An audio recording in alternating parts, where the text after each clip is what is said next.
Welcome and thank you for joining us for One Acadiana's Candidate Conversation Series. I'm Keely McGivney and this is Andre Bro here on the team at One Acadiana.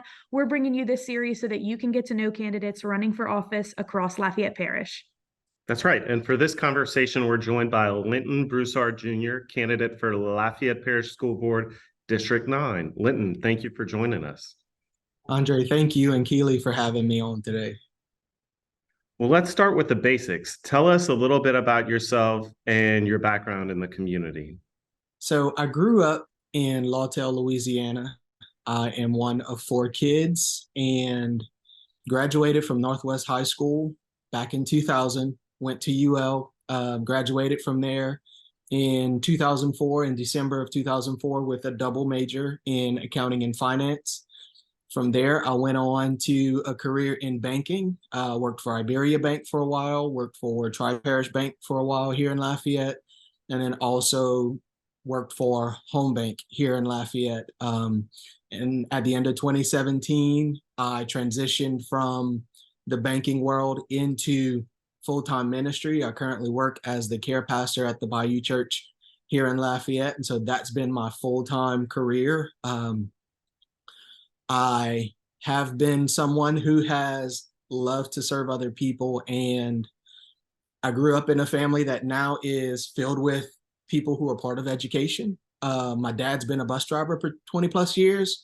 I have a teacher who's an assistant principal, and I also have a sister who is a sped teacher at the high school that we went to. So it's been something that's kind of become a part of my family, and I'm just excited to be able to have the opportunity to run for our school board. Married for 13 years, and I currently have three boys. One is 21, one that's 11 in the gifted program here in Lafayette Parish Schools. He's going to YMS right now.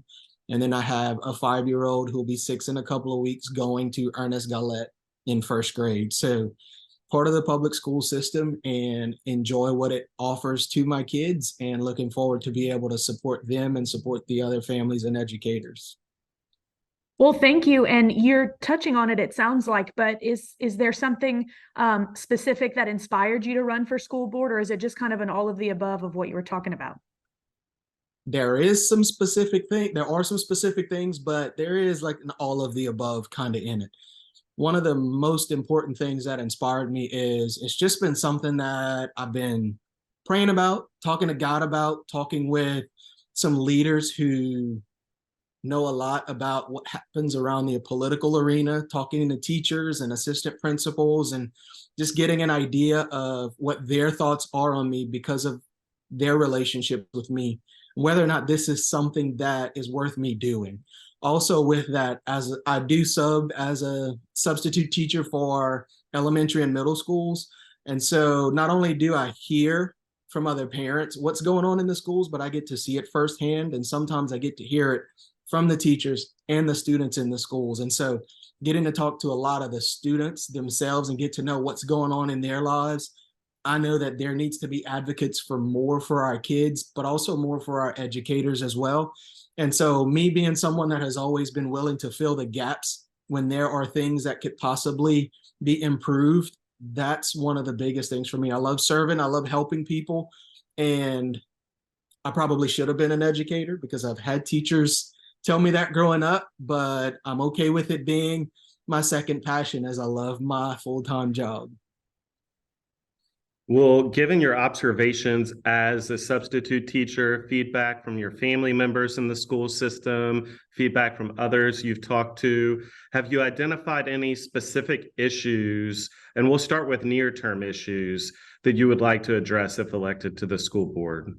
So one of the main near-time issues that I would love to try to handle or take care of or address is transportation. I know that many people have families and have parents that are able to sometimes drive them to school, but there are lots of people, especially the kids who are lacking what other kids have, that need bus transportation because their parents can't. A lot of times they're responsible for trying to get on the bus, and if there's no bus, they don't get to school. That is very important. And a lot of those are the kids who maybe not as well off educationally as other kids. And so we have to look at what happens to be able to get kids to and from school. I know the communication with bus drivers sometimes is a little difficult. Last year, we had some issues at the beginning of the year with my son going to gifted once a week. This year, it's a little bit better and it's a lot clearer. So we're hoping to see what happens this afternoon when he gets home. Today is his first day going to Paul Bro from YMS. And so we're looking at that to see what that looks like.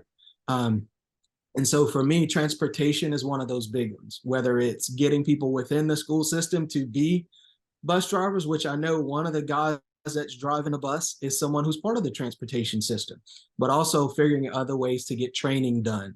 And so those are things that I think are important. I've been trying to become a substitute driver for the past 3 years. And because of my work, I can't attend the training. So there should be some other options for us in order to get more people trained and ready to drive.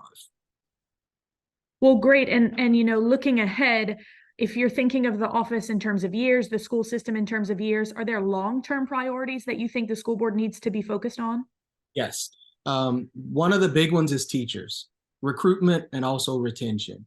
I think we've gotten to a point where a lot of teachers no longer feel that they have ownership in what they get to do in their classrooms. And from what I've understood and learned from the different jobs I've had, when you feel like you have no ownership, it becomes more of a job. These teachers chose this profession because they love what they get to do. They love being able to serve and teach kids. And sometimes they don't have the opportunity to do that because of what's put on them. So we need to be able to give them ownership in what they get to do and how those classes are led and the conduct of the students, and not only have certain people making decisions that impact people that they don't interact with. That's one of those things. Another thing is, I know that zoning is a concern for lots of schools. And so we really need to look at what's a reasonable method for creating zones for our schools, not through politics, not through who has money, but what is best for each student. A student who rides the bus 30 minutes versus a student who rides the bus 5 minutes. Where should they be going to school? What is reasonable for that student to be able to get to and from school? I know here in District 9, an athletic facility is a big issue. How do we tackle that? How do we make that more of a priority so that can happen sooner rather than later? Those are some of the issues that I would like to tackle that are long-term. And one of the things that impacts zoning is growth. And District 9 has had a lot of population growth. I expect we'll continue to have population growth. And if you were talking to a family who's looking to move into District 9, what would you tell them about public education in your district, but in Lafayette Parish as a whole? So I'll start off in Lafayette Parish as a whole. One of the greatest things we've gotten this year, we're among one of the top 10 schools in the state for the scores in LEAP of mastery or above. My 6th grader is one of those students that has scored mastery or above. And so I know our education system is great here in Lafayette Parish. I know also here in District 9, we have really great schools. Youngsville Middle, Milton Elementary, Ernest Gallette, Green Tea, Linton, and Southside. They are incredible schools with incredible teachers, and they do have great scores when compared to other schools in our parish. And so as much as Youngsville, Milton, and Broussard are growing, it's great for us to have more opportunities to educate others, because who wouldn't want to be in a place that's thriving and growing and having a great education at that? We'll take another minute to talk to the voters of District 9. What is your case for why they should vote for Linton Broussard Jr. for school board?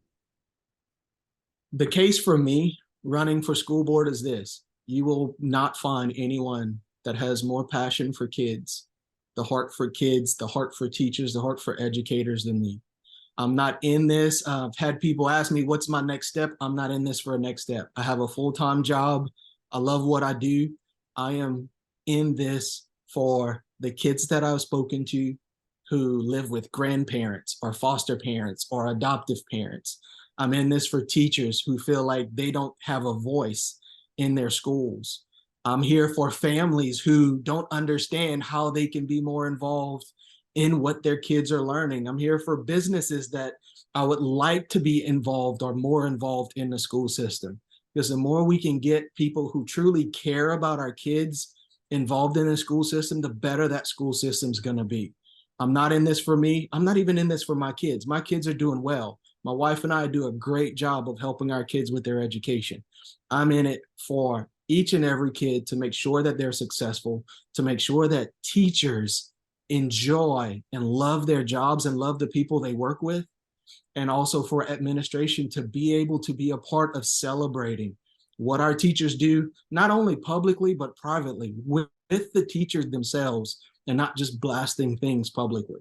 It's great to have that, but sometimes people need one-on-one conversations or small group conversations to be able to understand how important they are and how valuable they are. And that's from janitors to cafeteria workers to teachers to administration, principals, and all.